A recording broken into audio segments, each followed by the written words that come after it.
Buenas tardes, vamos a dar inicio con la clase de Sistema de Transporte Vertical. Esta clase es la que está asociada con el TPE, que bueno, en este caso mis alumnos van a desarrollar el trabajo práctico, la presentación sobre ese trabajo práctico. Bueno, tenemos como definición del sistema de transporte vertical un sistema que permite el transporte de personas y o cosas entre dos niveles. Son de público conocimiento, tenemos los ascensores, las escaleras mecánicas, las rampas móviles, los montacargas. Obviamente nos vamos a focalizar un poco más en lo que son los ascensores, pero bueno, vamos a hablar un poquito menos en detalle en los otros tres casos. Dentro de los ascensores tenemos también categorías. Tenemos los electromecánicos, que van a necesitar una máquina de tracción con un motor eléctrico trifásico en una sala de máquina sobre o debajo de la instalación. Dentro de esta definición se nombra la sala de máquinas, que es de importancia en este tipo de ascensores. Luego tenemos los hidráulicos, que van a funcionar gracias a una central oleodinámica. La tracción es a través de un pistón que se mueve a presión por este aceite. Entonces, en este caso, la importancia de este ascensor va a ser el pistón, qué tipo de pistón vamos a utilizar. Y como último tenemos los autoportantes, que la gran ventaja de estos ascensores es que no posee sala de máquinas. El sector destinado a la maquinaria para su funcionamiento es muy reducido y que es una gran ventaja a la hora de analizar la arquitectura y la estructura de un edificio. Bueno, empezando con el ascensor electromecánico, que es el más completo, vemos acá todas las partes que lo componen. Vamos a tratar de ir a todas esas partes una por una, pero bueno, quería mostrarles un pantallazo general de todas las partes del ascensor que vamos a estar analizando. Empezamos por el pasadizo, que es el espacio donde se va a desplazar la cabina y el contrapeso del ascensor. Acá tenemos lo que es la cabina, que es el ascensor propiamente dicho, como lo conocemos todos, y acá figura el contrapeso, que ahora vamos a ver también para qué lo tenemos, ¿no? El pasadizo se va a componer por el recorrido y un claro superior y un claro inferior. El recorrido va a ser desde el nivel inferior de la primera parada hasta el nivel inferior de la última parada.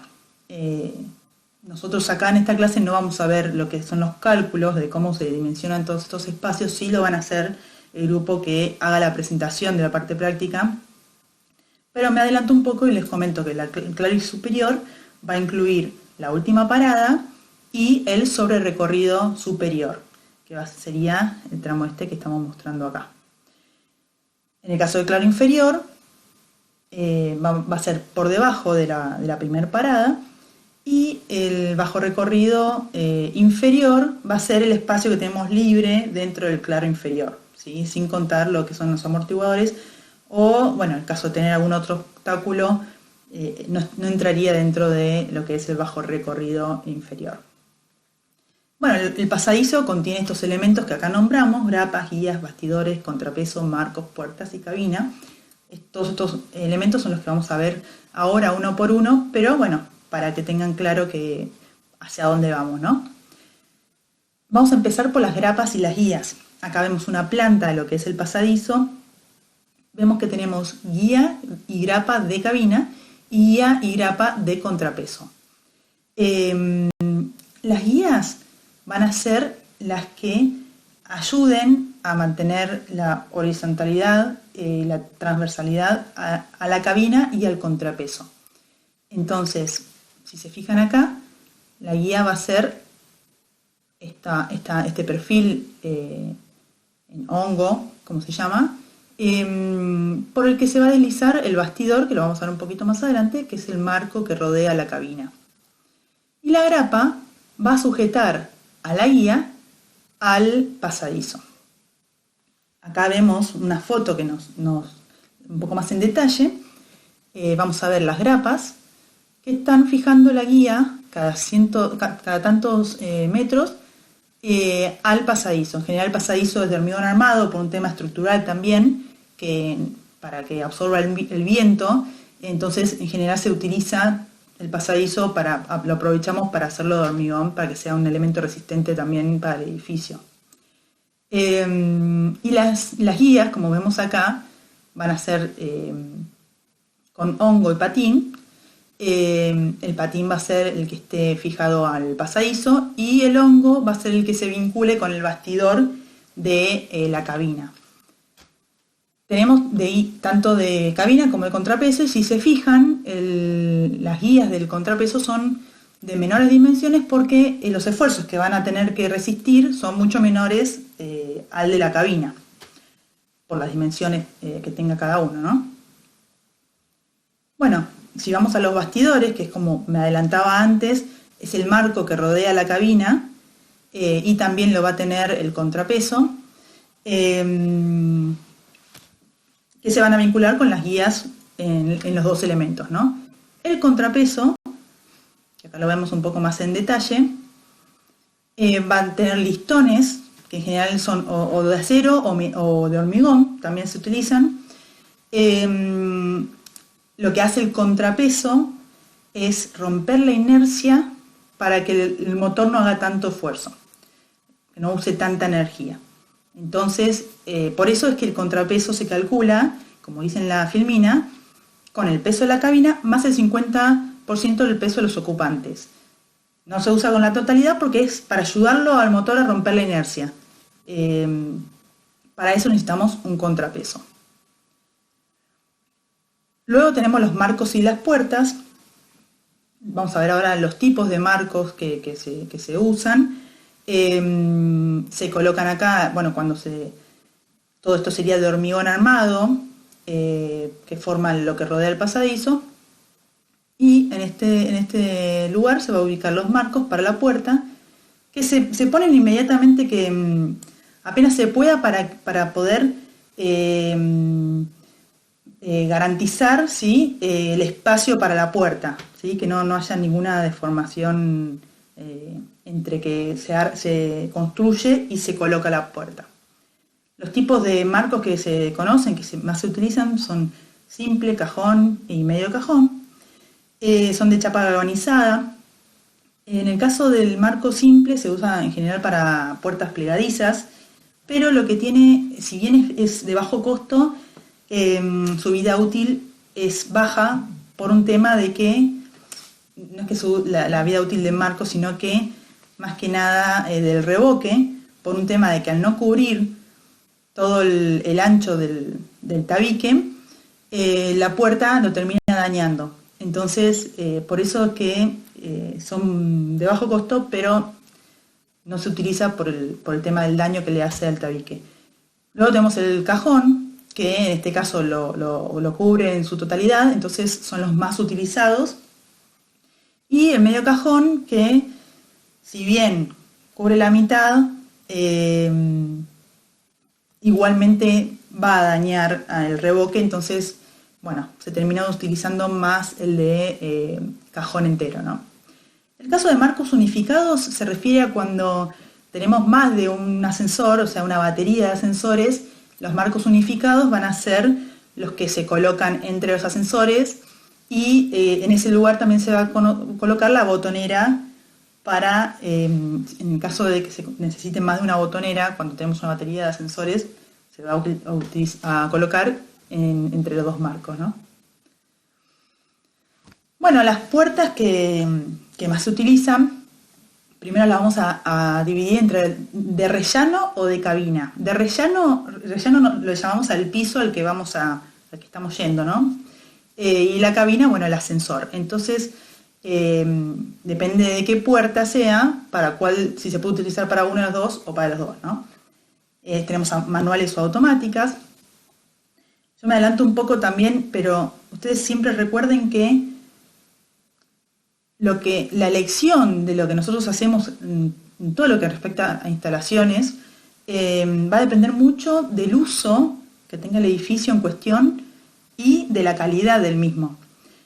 Entonces, por eso yo tengo que saber qué uso tiene, qué calidad tiene el edificio para ver cuál es la mejor puerta indicada, así con todas las instalaciones y con todo lo que voy a hablar de lo que es sistema de transporte vertical. Pero bueno, acá es muy visible, ¿no? Bueno, las primeras que tenemos son tijeras o telescópicas. Estas ya se prohibieron en lo que es el rellano, no se permiten. Mi criterio es que tampoco las colocaría en cabina por los espacios vacíos que tenemos. Se puede enganchar un objeto, bueno, se puede hacer daño a una persona, se pueden caer cosas, así que en mi caso yo no lo utilizaría. Pero sí están prohibidas para lo que es rellano. Bueno, son manuales, obviamente. Después tenemos las plegadizas o tablillas. Se utilizan tanto para las puertas de rellano como de cabina. Luego tenemos las giratorias, que bueno, obviamente se van a utilizar solo para lo que es rellano. Corredizas, que se pueden utilizar rellano y cabina. Guillotinas, que tienen la particularidad que se abren en el sentido vertical, ¿no? ¿Por qué hablaba del uso antes? Bueno, podemos decir que yo me imagino en un edificio de vivienda utilizando, también va de la mano de la calidad, ¿no? Un edificio de vivienda de calidad media, por ejemplo, en un edificio que vivía yo, tranquilo, de 6 pisos, teníamos puertas plegadizas.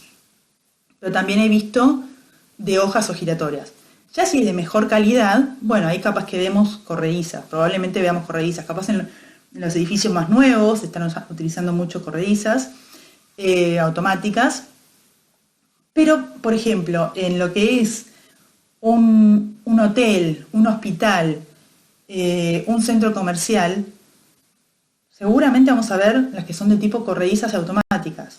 Ahora con el COVID y con todo lo que es el tacto y que las personas, o sea, si podemos evitar que la persona tenga que abrir la puerta, vamos a priorizar eso y probablemente se pueda poner una corrediza. Imagínense en un edificio público, ¿no? Por ejemplo, el año pasado salió una nota en la que hablaban en Tailandia, me parece, un edificio en el que el ascensor, que era así corredizo y automático, le pusieron pedales para que la gente ni siquiera tenga que tocar el botón para llamar. Con el pedal indicaba qué piso quería ir. Así que, bueno, son avances que hay en lo que es funcionamiento de ascensores, ¿no? Y bueno, en lo que es las puertas de guillotina, probablemente las veamos en un edificio industrial. Así que fíjense cómo está vinculado el uso y la calidad con qué tipo de puerta vamos a elegir, ¿no? Bueno, les hablaba de las botoneras. También son partes del pasadizo, la parte exterior sería. Vamos a tener las botoneras exteriores y también las que están dentro de la cabina. ¿Qué tipo de botonera y indicador luminoso vamos a utilizar? También va a depender de lo que es el uso del edificio y la calidad que tenga. Vemos que en este caso está el botón de llamada y el indicador de en qué piso está pasando el ascensor. Este probablemente sea de un piso intermedio, no de una planta baja, porque la planta baja probablemente tenga...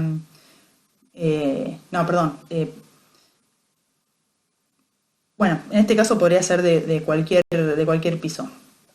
A lo que iba con lo que es planta baja, capaz que te dice si está bajando o está subiendo, entonces eso probablemente esté en planta baja y no en todos los pisos. Bueno, acá sería un ejemplo de lo que estaba hablando, ¿no? De si está subiendo o está bajando. Depende de la calidad, si va a estar solo en planta baja o en todos los pisos, ¿no? Luego tenemos una botonera de lo que es el ascensor, la cabina, en el que vemos, depende de qué maniobra tenga el ascensor, si va a ser automático o no. Acá tenemos un visor del piso por el que está pasando el ascensor. Bueno, sí, no sé si recuerdan en Las Heras que teníamos los ascensores que, bueno, ya se cambiaron. En la época que iba yo, los ascensores eran más antiguos. Pero bueno, acá está todavía el indicador, no sé si funciona, pero bueno, si algún día volvemos, pueden verlo ahí en planta baja, en Las Heras, el indicador de por qué piso va el ascensor. Obviamente ahí tenía 3 pisos, así que sería más chico. Bueno, diseño y limitaciones reglamentarias del pasadizo. ¿Qué es lo que me exigen a mí sobre el pasadizo? que sea una construcción incombustible, que las dimensiones, dice dimensiones mayores en 35 centímetros como mínimo a la cabina. O sea, la cabina en un sentido y en el otro tiene que ser 35 centímetros más chica en total, ¿no? O sea, después se divide en cada lado según el espacio que yo tenga. No se pueden colocar canalizaciones ajenas a la instalación. El tema de tabique divisorio entre ascensores a altura de 2 metros, esto significa que si yo tengo una batería de ascensores en planta baja, la norma me pide que yo coloque un tabique divisorio de una altura de 2 metros por una cuestión de que si se tiene que reparar un ascensor, una persona puede estar dentro del pasadizo o por limpieza, puede estar dentro del pasadizo en el bajo recorrido haciendo una limpieza o haciendo una verificación o haciendo un control sin tener que apagar o dejar sin funcionamiento el ascensor que esté al lado. Este tabique sería un sistema de seguridad para la persona que ingresa al ascensor que se tiene que reparar o inspeccionar. Dimensiones mínimas de claro superior e inferior en función de las características técnicas y las velocidades. El claro superior e inferior eran el espacio que tengo en el fondo del pasadizo y en la parte superior del pasadizo, como decíamos en una de las filminas anteriores. Estos espacios, la norma tiene una tabla en la que de dimensiones mínimas, que como dice ahí, va a estar vinculada a la velocidad de diseño que tenga el ascensor. ¿Por qué? Porque esos espacios están calculados para que frente a una falla, un sobrepeso del ascensor, el ascensor pueda seguir un poquito más arriba y pueda seguir un poquito más abajo. Entonces por eso tenemos estos espacios de resguardo que bueno, están muy vinculados a la velocidad de diseño nominal que yo tenga del ascensor. Bueno, hay distintas alternativas constructivas de fondo. Ahora vamos a ver un poco a qué se refiere este punto. Bueno, acá hay una foto de lo que sería el fondo. Vemos los amortiguadores. Este sería el amortiguador del contrapeso y este de cabina. Acá vemos cómo se calculan los paragolpes. El de cabina dice que soporta 2 veces el peso de la cabina más la sobrecarga. Y el contrapeso 2 veces el peso del contrapeso. Yendo a los que eran las alternativas constructivas de fondo que me exige la norma, en realidad lo que me exige son qué sistema de seguridad vamos a utilizar. Porque si vemos los casos, el primer caso es si yo tengo el fondo apoyado directamente en tierra firme. ¿Sí? Acá vamos a tener los 2 contrapesos apoyados y probablemente se haga una aislación hidrófuga entre lo que es el fondo y la tierra, ¿no? En este caso vamos a tener, los casos que siguen, todos tienen subsuelo, se supone que tiene un subsuelo, y en este primer caso, en el segundo caso sería, si yo tengo un espacio para colocar el paragolpe del contrapeso en el sótano, pero no tengo espacio para colocar el del contrapeso de la cabina en el sótano, voy a tener que hacer algo así, un desnivel. Esto es un tema de arquitectura. Bueno, puede haber muchas ocasiones por las cuales yo tenga que hacer esto, pero bueno, sería el caso de yo tener un sótano. En este caso de que el paragolpe del contrapeso tenga que estar abajo, necesito colocar una puerta. Esta puerta debe estar cerrada con cerradura, en el que la llave solo la puede tener una persona idónea. Hay un circuito que hace que se corte el funcionamiento del ascensor si yo abro la puerta. Bueno, todo esto para evitar accidentes, ¿no? Y bueno, obviamente la losa que queda acá va a tener que ser calculada considerando el peso que puede llegar a soportar el paragolpe, ¿no? En este otro caso, que también tengo un sótano, pero decido que el amortiguador del paragolpes del contrapeso esté al mismo nivel que el de cabina, voy a rellenar con tierra compactada la parte del sótano. En el último caso, que yo tengo un subsuelo, pero por alguna razón de arquitectura o que se necesita el espacio, no puedo llevar el paragolpe hasta abajo y va a quedar acá en este desnivel. Obviamente, bueno, la losa se va a calcular con el peso de los dos paragolpes, pero además vamos a ver más adelante un sistema de seguridad que se llama paracaídas, que en general está vinculado a la cabina. En este caso, que yo tengo el subsuelo y que yo no puedo llevar los paragolpes al subsuelo, también le vamos a colocar un paracaídas al contrapeso. Esa sería la diferencia que yo tengo con respecto a los otros. Le agrego un sistema de seguridad más por cualquier cosa. Bueno, yendo a la cabina, va a estar confortada por va a estar formada por la plataforma, las puertas que ya vimos, los paños de cerramiento serían las paredes y el techo. En el caso del techo se calcula con un peso de 100 kilos por las dudas de que, cuando se tienen que hacer los controles y mantenimiento, una persona puede estar parada arriba del techo realizando los controles y el techo está calculado para que eso suceda. Bueno, estos son gráficos que saqué de la norma. Vemos en la tabla los tipos de cabina que tenemos. Depende de cada cabina, va a ser la cantidad de personas y los lados mínimos que yo debo garantizar de la cabina, ¿sí? A todos estos lados yo les debo sumar 35 centímetros mínimo para dimensionar el pasadizo. Bueno, obviamente va a estar relacionada con la cantidad de personas, está relacionado con el peso máximo admitido en cada cabina, ¿no? Viendo acá los tipos de cabina, el tipo 1 va a ser como lo vimos en los ejemplos anteriores. Ingreso por un lado y tengo el contrapeso en la parte posterior.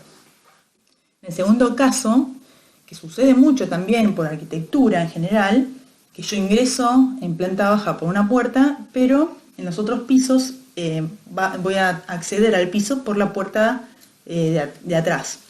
Entonces en ese caso no puedo poner el contrapeso atrás, entonces lo debo poner en un costado. Cabina 2A va a tener mayor capacidad. Los dos primeros, el primero y el tercero serían como los casos anteriores.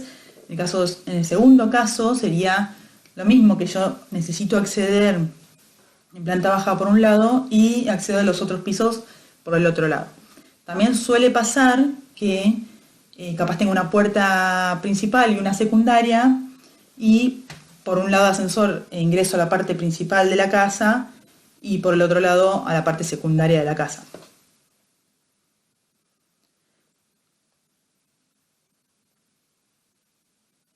Bueno, acá serían los mismos casos, pero van aumentando las dimensiones y el peso máximo admitido. Todas estas tablas y estos dibujos están en la normativa. Bueno, lo que veíamos antes del pasadizo lo vemos ahora para las cabinas, las limitaciones reglamentarias. Está conformada por materiales incombustibles. Verificar con los lados, superficies y lados mínimos que me dice las tablas de la norma, según la cantidad de personas que yo necesite que vayan en esa cabina. Iluminación por dos circuitos independientes, lo que es iluminación, lo que es de rellano. Ventilación natural o forzada, tengo un mínimo de ventilación y según como sean las puertas pueden ser natural. Si la puerta es cerrada necesito garantizarle a las personas que van a tener una ventilación, en este caso forzada. Y voy a tener condiciones especiales para espejos, cerramientos laterales vidriados, alarma y teléfono interior. ¿Qué significa esto? Que si yo coloco un espejo tengo que tener unas dimensiones, si es vidriado también tengo que cumplir con las dimensiones que me dice la norma. Alarma va a depender de la calidad del edificio, de la altura, de la magnitud del edificio, y lo mismo con el teléfono interior. En algunos casos se puede colocar de forma voluntaria y en otros casos se exige.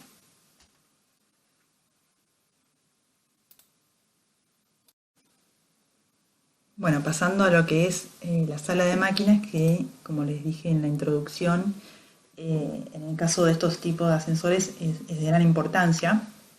Bueno, va a ser el local destinado a contener todos los elementos necesarios para el funcionamiento del ascensor, que son el conjunto motriz, el tablero de comando, el regulador de velocidad y el selector de paradas.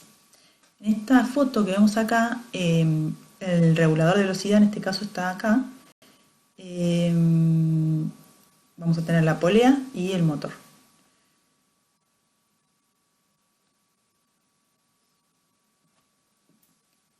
Bueno, la máquina puede ser a tambor o a polea de arrastre. En el caso tambor, se enrollan los cables en el tambor mismo y sube o baja el ascensor. Este tipo de máquinas ya está en desuso y en general vamos a ver lo que son las poleas de arrastre, como está en la imagen, que el cable atraviesa la polea, de un lado va a estar el contrapeso, del otro lado va a estar la cabina. Los tipos de máquinas pueden ser sin fin corona. En este caso, la polea es solidaria al reductor de velocidad, o tracción directa, que en ese caso la polea es solidaria al motor, como se muestra también en la figura. El motor, bueno, para definir qué tipo de motor vamos a utilizar, qué potencia voy a requerir, vamos a tener que calcular la capacidad nominal de carga y la velocidad nominal de marcha. Los tipos de motores que podemos encontrar puede ser que funcione sin fin corona, con una velocidad. En ese caso tenemos una capacidad máxima de 500 kilos y se utilizan para lo que son, o sea, para garantizar una frenada suave, se utilizan a una velocidad de como mucho 50 metros por minuto, que es una velocidad baja.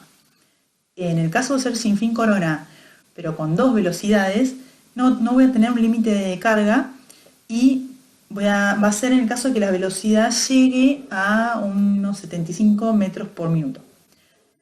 En el caso de que el motor sea tracción directa, ya ahí voy a poder tener, no tengo tanta limitación, no tengo limitación de carga y lo voy a utilizar más para velocidades mayores a lo que son 75 metros por minuto. Bueno, los cables que van a componer todo lo que es el funcionamiento del ascensor van a ser los de accionamiento. Necesitamos que sean flexibles, con gran durabilidad. La cantidad de cables y su diámetro, bueno, van a estar en función de la capacidad que tenga la capacidad y la velocidad con la que funcione el ascensor. Tenemos los cables esos van a ser los de accionamiento. Luego tenemos los cables de regulador de velocidad, que lo veíamos en la imagen anterior. Este regulador de velocidad es el que está vinculado con el paracaídas, un sistema de seguridad que ya me había adelantado antes cuando veíamos el fondo del pasadizo. El cable del regulador de velocidad va a estar vinculado a una polea en el fondo del pasadizo y luego con el paracaídas que está en la parte inferior de la cabina, que va cercana a lo que son las guías. Más adelante, cuando veamos paracaídas, van a entender un poco más de lo que estoy hablando. Y luego tenemos los cables de compensación.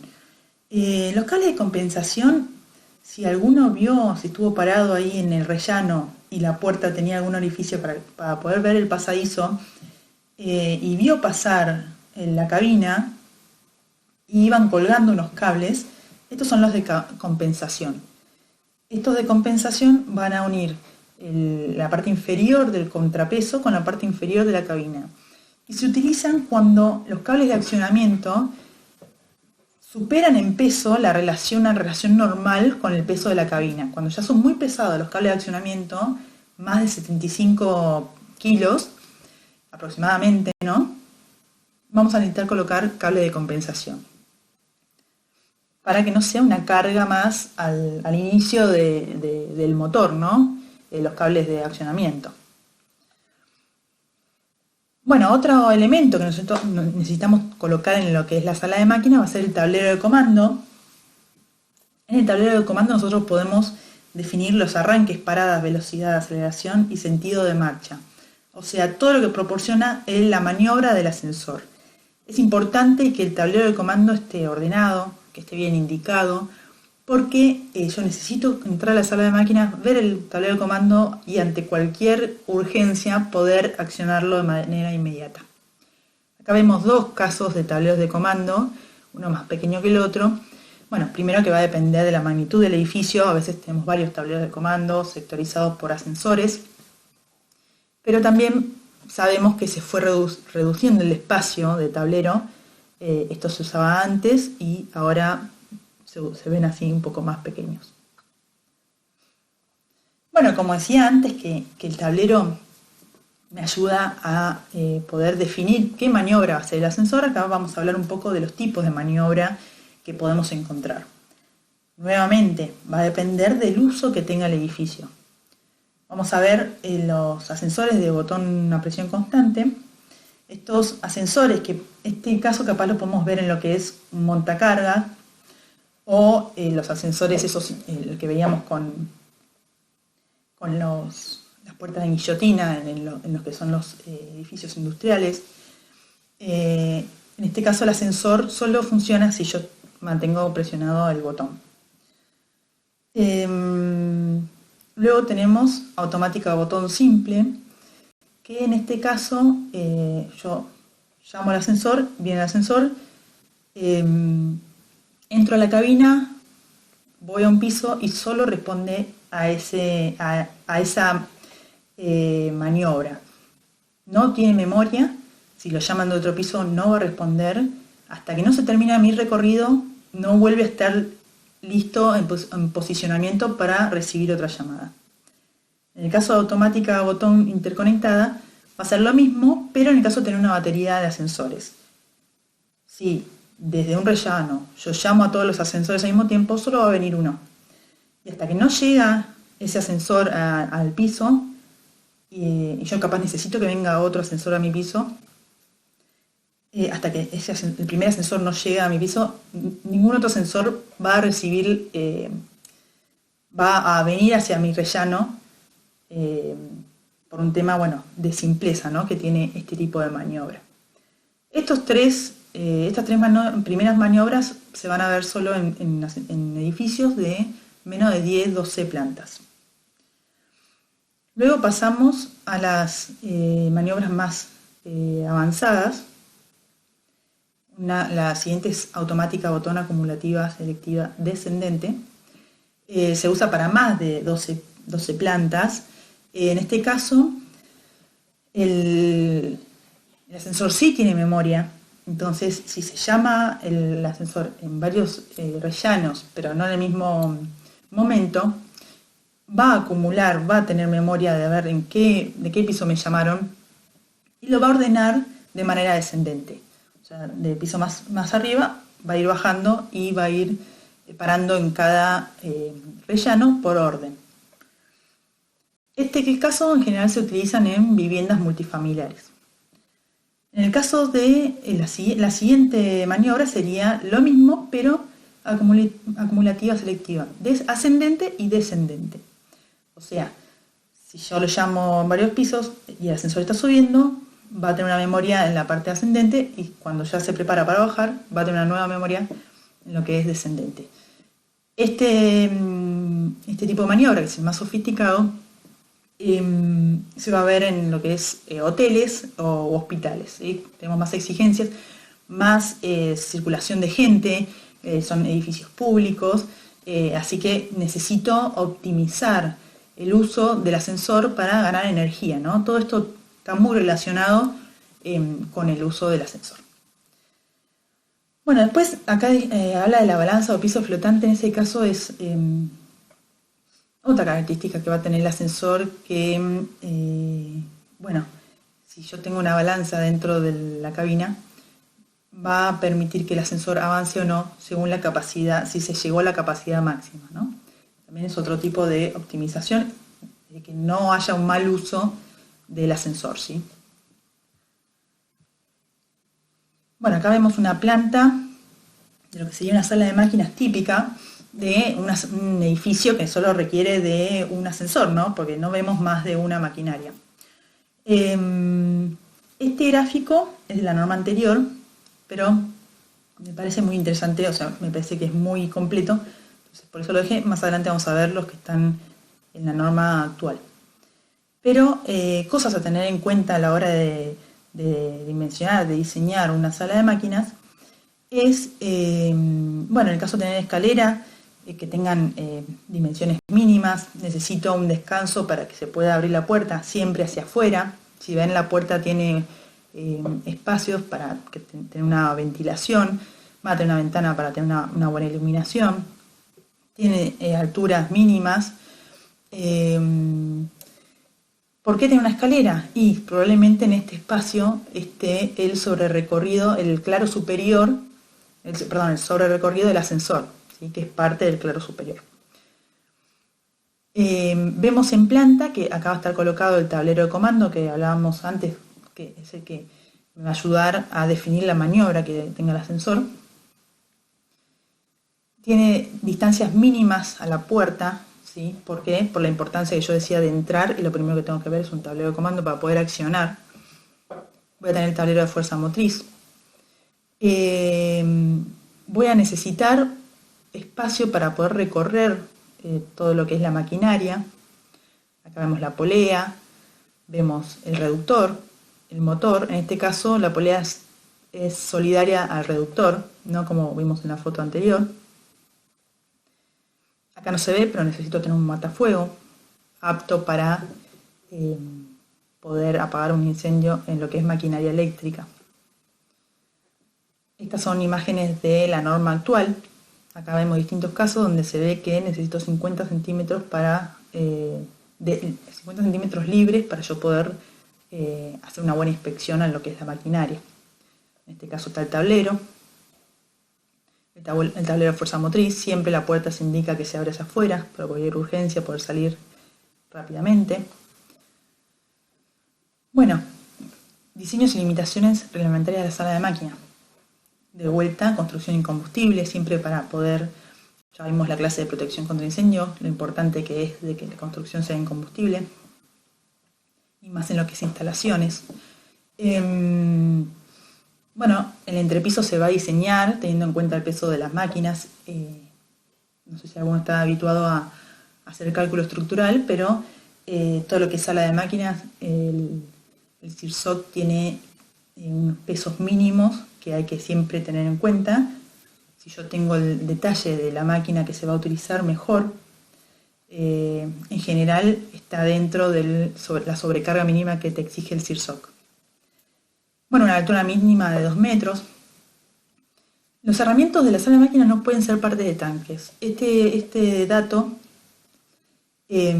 ahora que vieron provisión de agua, se dan cuenta que tanto la sala de máquinas como el tanque de reserva están en lo que es la azotea, y muchas veces por un tema de espacio puede ser que uno le tiente el tema de que el tanque es de hormigón armado y bueno, poder usar una pared del tanque como pared de sala de máquinas. Bueno, obviamente esto no se puede por un tema de si tengo una pérdida en el tanque y debo anular esa pared hasta poder repararla, no puedo anular la pared.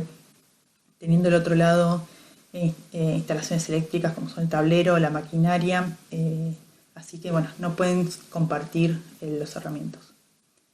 Necesito un borde mínimo en la abertura del piso, esto es para poder pasar los cables. Bueno, tiene que tener un acceso por lugares comunes, esto es para que la persona que venga a hacer mantenimiento del ascensor o a repararlo, lo que sea, que necesita entrar a la sala de máquinas, no tenga que pedirle a nadie, salvo al encargado o a la persona idónea del edificio, tener que pasar por lugares privados. La puerta de combustible se abre hacia afuera, como dijimos, cerradura con llave, esto es importante para que no pueda ingresar nadie y haga lío. La escalera con sus dimensiones mínimas, ventilación natural o forzada, iluminación natural o forzada, se puede las dos, pero cada una tiene su especificación y sus dimensiones mínimas, que eso también lo verán los chicos en el TP, haciendo la parte práctica. Bueno, el gancho sobre máquinas, esto se refiere a que yo necesito un gancho en el techo de la sala de máquinas para poder manipular la máquina. Por su peso, si yo tengo que repararla o colocarla o moverla, necesito un gancho para poder yo poder pasar un cable o lo que sea que me ayude a manipular la máquina. Entonces, a la hora de diseñar el techo, se diseña con una carga puntual en donde me indiquen dónde va a estar el gancho, teniendo en cuenta el peso. Bueno, dónde voy a ubicar el tablero, las distancias mínimas y el extintor. Como les comentaba, un extintor de CO2 de 5 kilos se suele utilizar para que sea apto para apagar un incendio en instalaciones eléctricas. Bueno, ya nombré varios sistemas de seguridad. Vamos a profundizar un poco en estas filminas. Tenemos las cerraduras, llaves de fin de límite, paracaídas. Estos últimos tres que están recuadrados no hablo en profundidad en las filminas que vienen, entonces los voy a comentar acá. Sistema de pesacargas es lo que decíamos, es un sistema para que no se exceda el peso máximo admitido en la cabina. Interrupción del circuito ante cualquier desperfecto que se pueda interrumpir rápidamente, ya sea en el tablero. Timbres y luces de emergencias, por si se llega a quedar alguien encerrado, que pueda avisar que está y que pueda mantenerse con luces ante una interrupción de la provisión de energía eléctrica de todo el edificio. Bueno, yendo a las cerraduras, siempre que preparo la clase veo un par de ejemplos de cerraduras o algo que me llame la atención y no paro de ver que la mayor cantidad de accidentes se produce por las fallas en las cerraduras, por el mal uso, en los que son las puertas de rellano de hoja, que son como puertas que tenemos en la habitación. Uno siempre es capaz si no ve si está el ascensor dentro, por eso también se exige una mirilla, un espacio para que yo pueda darme cuenta si el ascensor está o no está. A veces en la botonera se prende la luz o se apaga, indicando que el ascensor está en el rellano. Pero si es un edificio que yo no conozco, muchas veces la gente prueba de abrir la cerradura, de abrir la puerta, y esto no sucede porque está trabada. Bueno, tantas veces la gente prueba de abrir la puerta que esa cerradura se termina venciendo, entonces hasta que alguien puede abrir la puerta y se encuentra con el pasadizo. Ese es el mayor índice de accidentes que ocurren en el tema de ascensores. Entonces, es importante que fomentemos el correcto uso de las cerraduras. Bueno, las cerraduras de las puertas de cabina son de tipo eléctricas. Estas cerraduras no se van a abrir si el ascensor está en funcionamiento. En el caso de las puertas de rellano, son electromecánicas. Lo que me dice es que si el ascensor no está en el rellano, la puerta no se va a abrir. Y por otro lado, si la puerta está abierta, el ascensor no va a funcionar. Entonces, vean la importancia que tienen las cerraduras, ¿sí? En el gráfico que tenemos acá en el medio, se ve un patín y una ruedita. La parte del patín, que en este caso es un patín retráctil, está en la cabina. La ruedita se encuentra en cada rellano. Este patín es retráctil, antes era fijo. ¿Qué pasaba? Cuando el patín tiene contacto con la ruedita, eso hace que se permita la apertura de la puerta. Cuando era fijo, yo iba al piso 10 y cada vez que el ascensor pasaba por cada piso intermedio entre planta baja y el piso 10, en el momento en que el patín se chocaba con la ruedita, si yo tenía mucha suerte y abría la puerta en el piso 5 y estaban en contacto, la puerta se abría. Esto provocó muchos accidentes porque no siempre el ascensor frenaba en coincidencia con el rellano, entonces se creó el patín retráctil que solo se extiende cuando llego al piso en el que me llamaron. Entonces ahora, cuando voy de planta baja al piso 10, el patín está retraído y no hay manera que uno pueda abrir la puerta cuando pasa el ascensor en cualquier rellano intermedio y que se abra la puerta. Entonces esto hace muchos años se implementó y redujo notablemente los accidentes, al margen del mal uso, ¿no? Pero antes uno, por la ansiedad que genera esperar que venga el ascensor, abría cuando pasaba y el tema de que no sea retráctil el patín hacía que se pueda abrir la puerta del rellano. Bueno, la llave de fin de límite, tenemos llave de fin de límite en el claro superior y en el claro inferior. Estas llaves lo que me va a... porque es un sistema de seguridad, porque hace que se corte el circuito de energía del ascensor si el ascensor ingresa al claro inferior o al claro superior. Mejor dicho, lo que es el sobrerecorrido superior y sobrerecorrido inferior. Que en general sucede cuando hay un exceso de la velocidad nominal. Entonces, si yo ingreso al claro, al sobrerecorrido inferior o al sobrerecorrido superior, la llave de fin de límite lo que va a hacer es que se pare el ascensor, no siga funcionando. En el caso de paracaídas, es otra medida de seguridad, va a estar vinculada con el reductor de velocidad, como les venía comentando antes. Tengo un amarre superior, el cable que vincula el reductor con el paracaídas, y después tengo un amarre superior que va a pasar a través de una polea, ¿sí? Acá tengo la cabina, no se ve muy bien, pero yo acá tengo la cabina. Y acá tengo lo que es la guía. ¿Sí? El paracaídas, el funcionamiento del paracaídas, son bueno, acá se ven unas cuñas que ante un exceso de velocidad, lo que va a hacer, va a morder la guía, entonces se va a frenar el ascensor. En el caso anterior, era un exceso de velocidad si yo ingreso si ingreso a los claros, ¿no? En este caso, si yo estoy en cualquier lugar del recorrido y se excede la velocidad, entonces el paracaídas lo que hace es morder la guía y frenar el ascensor. Porque es instantáneo y progresivo. Según la velocidad que yo tenga nominal del ascensor, si es de baja velocidad, el paracaídas se va a accionar de manera instantánea. Entonces se frena instantáneamente y se para el ascensor instantáneamente. Esto se puede hacer porque la velocidad nominal es baja. Si fuera muy alta, puede provocarle una lesión a cualquier persona que esté dentro de la cabina.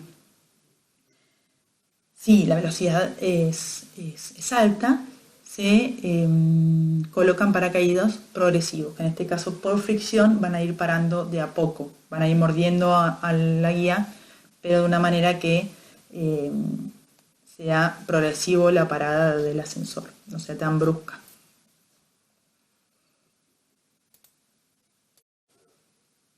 Bueno, pasando un poco a hablar sobre el tráfico, solo voy a comentar un poco las características que influyen a la hora de analizar el tráfico, porque esto lo van a ver un poco más en profundidad en lo que es la parte práctica que harán los alumnos en la presentación. Bueno, de su análisis va a surgir las características que va a tener los ascensores y la cantidad de ascensores que vamos a necesitar.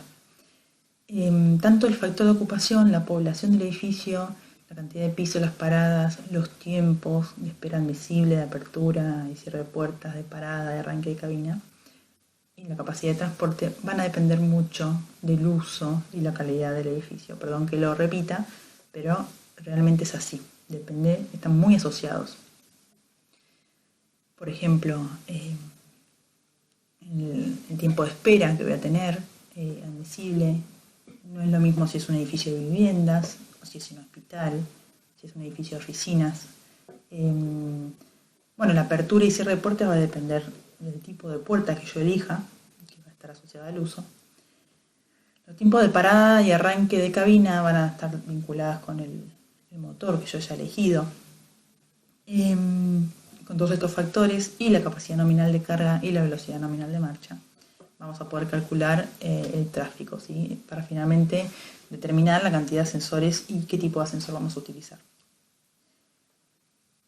Metiéndonos en lo que es la capacidad nominal de carga, va a depender del número de personas, de la capacidad, de la cantidad que pueda ir en el tipo de ascensor que hayamos elegido, y se va a multiplicar por 75 kilos por persona.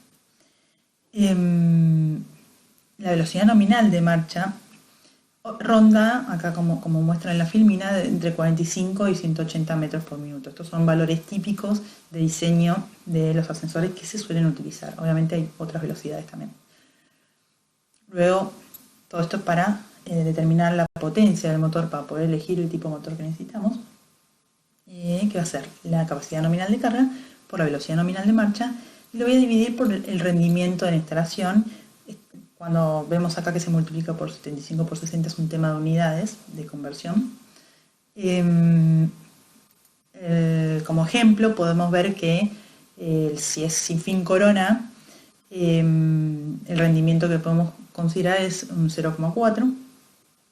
Si yo tengo, como comenté cuando hablamos de la máquina, cuando es tracción directa el rendimiento va a ser mayor, así que la potencia que yo voy a necesitar va a ser menor, así que bueno, como ejemplo. Bueno, acá vemos, depende de las velocidades nominal de marcha que yo antes mostraba como ejemplo. Si un ascensor tiene una sola velocidad, va a ser 45 metros por minuto, más o menos. En el caso de tener un ascensor que pueda ir a dos velocidades, puede ser 60-20, 75-25. Estas dos velocidades son porque una es al parar, cuando el ascensor para, y el otro es cuando el ascensor está en su recorrido. Esto me permite tener mayores velocidades porque yo no puedo frenar cuando vengo con velocidades de 75-60 metros por minuto. Las siguientes velocidades, ascensores que tienen distintas tecnologías, me van a permitir tener mayores velocidades nominales de marcha. Variando la tensión y la frecuencia, lo que me va a permitir es que yo pueda tener más de una velocidad. Entonces, yo no tengo una velocidad de arranque y una velocidad de trayecto. Yo tengo velocidades que van a estar vinculadas a la aceleración, y de esa aceleración que me va a permitir que yo pueda acceder a velocidades mucho mayores, velocidades nominales mucho mayores. Esto está muy vinculado con el confort que una persona siente dentro del ascensor, que no sean una desaceleración brusca cuando yo estoy llegando al piso del que quiero. Como ejemplo, tengo un par de edificios de gran altura. Un edificio muy conocido se llama East Tower en China, que tiene 530 metros de altura. El ascensor llega, no sé bien qué tecnología está utilizando ese ascensor, pero llega a 1200 metros por minuto, si se fijan, comparando con las velocidades que yo estoy citando acá, que son 75 kilómetros por hora. Esto se obtiene por las tecnologías que están aplicadas en ese ascensor. En el caso de Empire State, que tiene 380 metros en Nueva York, Estados Unidos, 380 metros de altura, el otro tiene 530. Las velocidades de velocidades nominales que tienen los ascensores rondan entre 180 metros por minuto y 430 metros por minuto. De vuelta, todo esto se permite gracias a que podemos tener aceleraciones y desaceleraciones variables que producen un confort dentro de la cabina. Por otro lado, estas tecnologías lo que van a hacer es vincularse con la capacidad de carga, con la carga actual de la cabina, en función de la carga que tenga el ascensor, qué velocidad va a tener. Pues no es lo mismo que un ascensor esté vacío que un ascensor esté con personas. Por ejemplo, el último ejemplo que voy a citar es el de las Torres Catalinas, que es el edificio que nosotros solíamos visitar, que vimos en la sala de máquinas, que eran 8 ascensores, una sala de máquinas que era básicamente todo el piso, y se veían los motores de cada ascensor separados, y por ejemplo se veía un riel en el techo, que eso me permitía, que tenía un gancho, me permitía la manipulación de los motores, como había comentado antes, que se necesitaba. En este caso el edificio tiene 115 metros y tiene una particularidad, que esto suele suceder en varios edificios en general de oficinas, que tiene que ver con lo que es la maniobra, tiene que ver con lo que es la gestión en el tablero de comando. Hay una batería de sensores, son 4 sensores de un lado y 4 sensores del otro. 4 sensores que van del piso 1 al 15. En ese caso, esos ascensores van hasta 150 metros por minuto. En el caso de la otra batería de ascensores, que son otros 4 ascensores, esos van a ir del 16 al 27 piso que tiene. Y la velocidad va a ser mayor, pues hasta que llego hasta ahí puedo llegar a una velocidad mayor que tiene de 240 metros por minuto. Hay muchos factores a tener en cuenta. Leyendo sobre este tema de las nuevas tecnologías y de por qué no se va más rápido y por qué no se hacen edificios más altos, bueno, hay muchos limitantes, como ser el peso de los cables que estoy teniendo por ser edificios tan altos, el cuerpo humano, que no me permite llegar hasta una altura tan superior por la presión que se siente en la parte auditiva. Otro tema que también se discutía es, yo necesito una longitud, una altura, para yo poder acelerar, llegar a una velocidad máxima y poder desacelerar. Necesito una longitud. Entonces, hay muchos factores a tener en cuenta. Pero bueno, sepan que esto va avanzando año a año, ¿no? Bueno, este otro punto es muy importante también, conservación de sensores. Tenemos mantenimiento mensual y semestral. En el caso de mantenimiento mensual, también es una empresa idónea. Hay empresas que están nombradas como capacitadas para el mantenimiento de ascensores. Hay como un departamento de empresas que tienen que estar anotadas y cumplir con todos los requisitos para poder hacer este mantenimiento. En el caso de ser el mantenimiento mensual, va a ser limpieza de elementos de la sala de máquinas del pasadizo, lubricación de los mecanismos, verificación de los contactos eléctricos de las cerraduras, como comentamos antes, lo importante que es que las cerraduras funcionen bien, los interruptores, la alarma, el freno, el regulador, contratación del estado de los cables de accionamiento, ahí se puede ver desde la sala de máquina o desde el mismo pasadizo, control de las cerraduras de las puertas exteriores. Si ustedes se fijan, si ustedes acuden frecuentemente a un ascensor, van a ver que hay un papel que antes se anotaba mes por mes qué fecha pasaban a hacer el mantenimiento. Yo en general lo chequeaba a ver si se estaba haciendo. Últimamente vi varios que tienen un código QR, que yo puedo leer el código QR y ya tengo actualizada la información sobre el mantenimiento del ascensor. Puedo ver un poco más en profundidad qué se hizo y qué no. En el caso del mantenimiento semestral, ya se va a ver la contratación de todos los cables, no solo de los de accionamiento. Se hace una limpieza de guías, que ya es un poco más profundo, pues dentro del pasadizo, a lo largo de todo el pasadizo. El control de accionamiento de llave de límite, de fin de límite, y el prueba del sistema de paracaídas. Entonces se hace semestralmente, o sea, 2 veces por año. Bueno, esto sería como para cerrar el ascensor electromecánico. Demos de vuelta la filmina que vimos antes, como para ver que ya vimos más o menos todos los integrantes. Ahora vamos a pasar a lo que es ascensores hidráulicos. En este caso se va a tener un pistón que va a ser el que va a poner en funcionamiento al ascensor. La gran ventaja de este tipo de ascensores es que la sala de máquinas es muy pequeña y la estructura es independiente de la estructura del edificio en cuestión. Eso es de gran ayuda porque en el caso de la máquina, los edificios electromecánicos, le estoy dando gran peso, como yo comenté, sobre la sobrecarga, estoy otorgando gran peso a la estructura.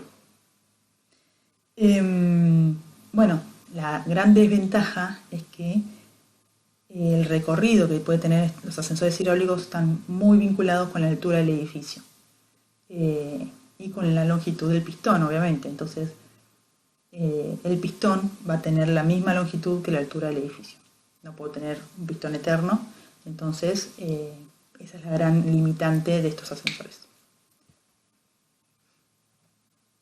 Tipos de ascensores hidráulicos van a variar el pistón. En este caso tenemos un pistón central, luego tenemos un pistón lateral y en este caso tenemos dos pistones laterales.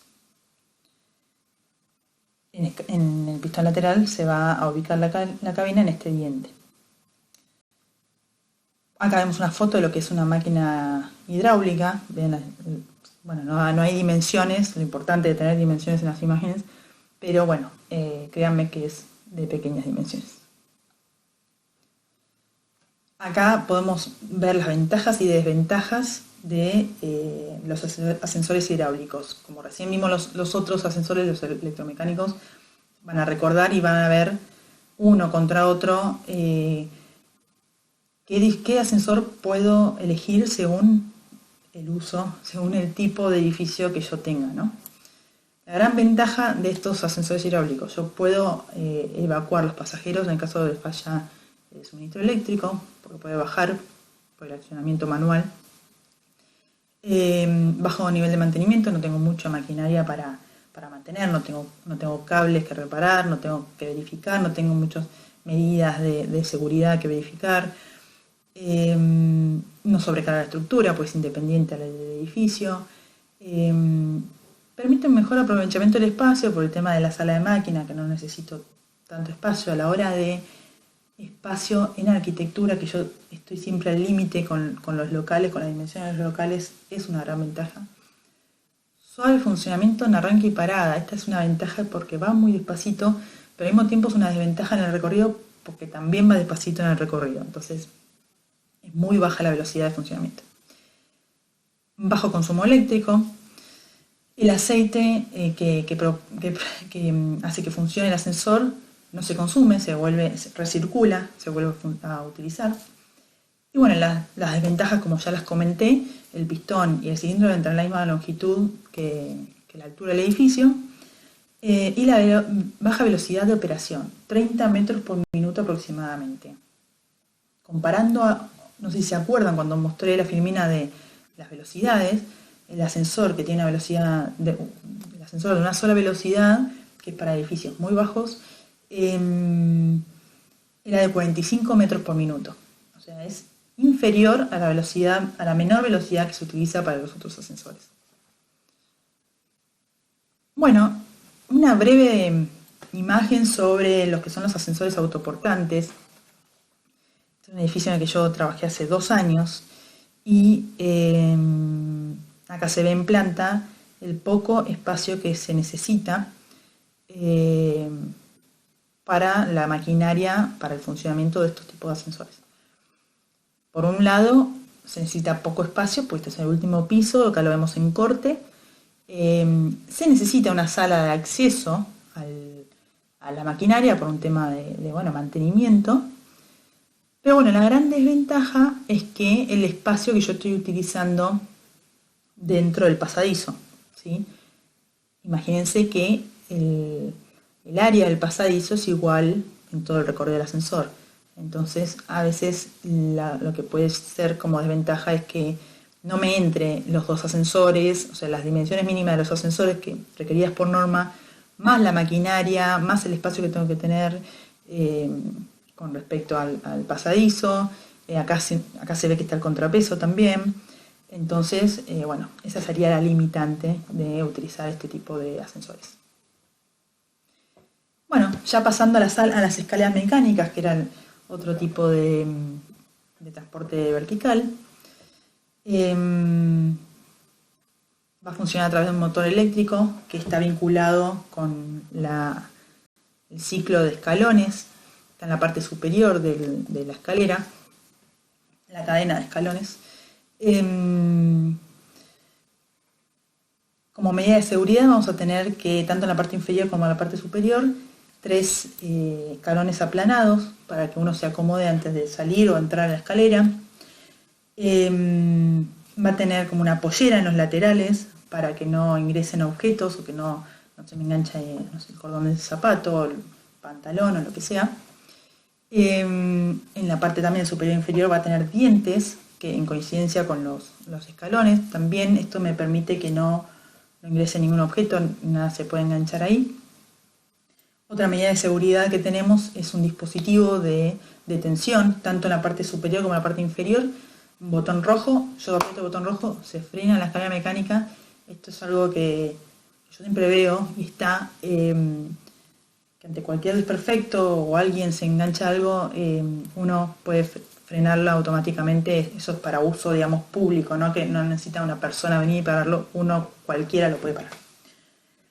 Y bueno, la gran ventaja también es que el sentido es reversible, puede subir o bajar. Las escaleras siempre en general se encuentran en edificios públicos.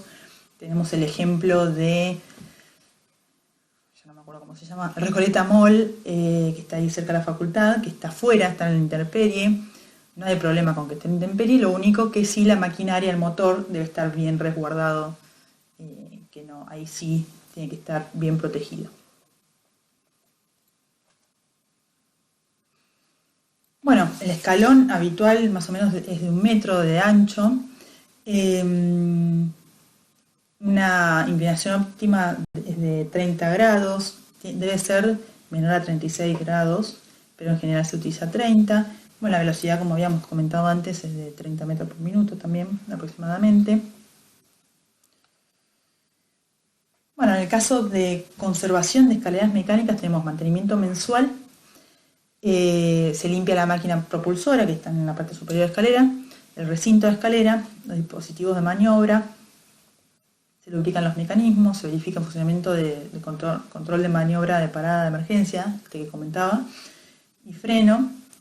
Se comprueba el estado de los peines, que eran los peines que en coincidencia con los escalones, que no esté ninguno roto o que tenga algún obstáculo.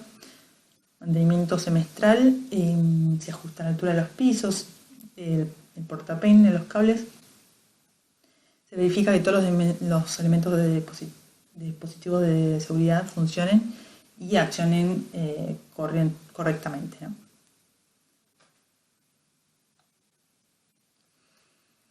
Bueno, este es otro sistema de transporte vertical. Las rampas móviles en general las vemos en lo que son los estacionamientos. Surgió porque el código hace unos años empezó a exigir cierta cantidad de cocheras según la magnitud del edificio y cierta superficie de cocheras.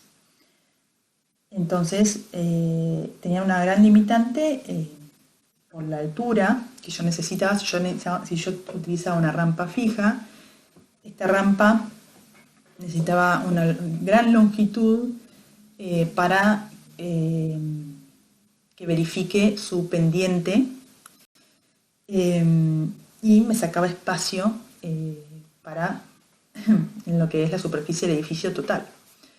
Entonces se empezó a utilizar la rampa móvil, que su funcionamiento, lo explico por si no se entiende el corte. Yo tengo acceso desde la calle. Si yo tengo que ir a la puerta 2, la rampa baja, queda ahí apoyada, bien apoyada, subo, en este caso verifica la pendiente, y voy hasta el piso más alto. En el caso de yo necesitar ir al piso más bajo, esta rampa sube. Yo tengo una rampa fija acá de material, y estoy utilizando el mismo espacio de la rampa para ir al piso más alto. Optimizando espacio, yo puedo bajar al piso más bajo. Bueno, estas rampas, se pivotean respecto al piso más alto. La velocidad usual es de 10 metros por minuto. Si se recuerdo, voy para atrás, la escalera mecánica 30 metros por minuto, la menor velocidad, el ascensor hidráulico también, la menor velocidad del ascensor electromecánico 45 metros por minuto, así que esta es 10 metros por minuto.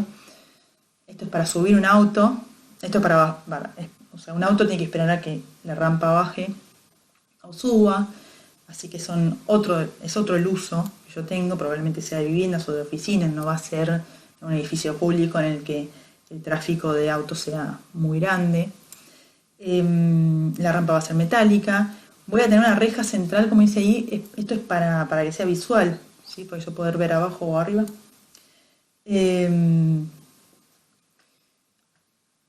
Bueno, ese sería el uso de la rampa móvil. Acá vemos fotos, van a ver la reja, van a ver que es metálico. En este caso yo necesito subir al piso de arriba. En este caso, utilizando rampa móvil, se pueden hacer entrepisos de cocheras. Acá vemos otro ejemplo.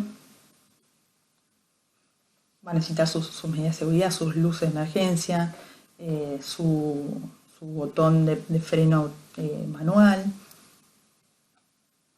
Bueno, finalizando un poco la clase, acá les dejo la normativa donde pueden pueden acudir. Nosotros siempre decimos que lo que nos gusta que quede de la clase es si yo en algún momento de mi vida profesional necesito averiguar sobre algo referido al transporte vertical, bueno, pueden venir a esta filmina y ir a lo real, a de dónde nosotros sacamos esta información, todo lo que es válido, porque a veces se actualiza, entonces yo tengo resoluciones que me actualizan la normativa. Así que, bueno, es importante que siempre, todas las materias, de todas las clases que nosotros les podamos dar, que sepan esto, la normativa, a dónde yo tengo que acudir el día de mañana si me encuentro con que tengo que diseñar un pasadizo o el ascensor mismo, o no importa de qué lado estén, qué tipo de ascensor sean, siempre pueden estar relacionados con los ascensores o con cualquier clase que estamos dando nosotros o con cualquier clase de la facultad. Pero bueno, es importante esto, que tengan esta foto y que el día de mañana vuelvan a esta foto y digan, necesito, no sé, ver las obleas. Esto de las obleas, el registro de verificadores, era lo que yo les comentaba sobre las personas que hacen mantenimiento. Se creó esta resolución, este decreto, para que la gente que tenga una empresa que haga mantenimiento, bueno, que sea legal, que sea todo un poco más oficial. Entonces cada uno necesita tener este registro de verificadores, por ejemplo. Así que, bueno, cualquier cosa vuelven a esta filmina. Y la bibliografía, también la que nosotros acudimos para hacer esta clase, acá la tienen también. Bueno, damos por finalizada la clase, pasamos a consultas.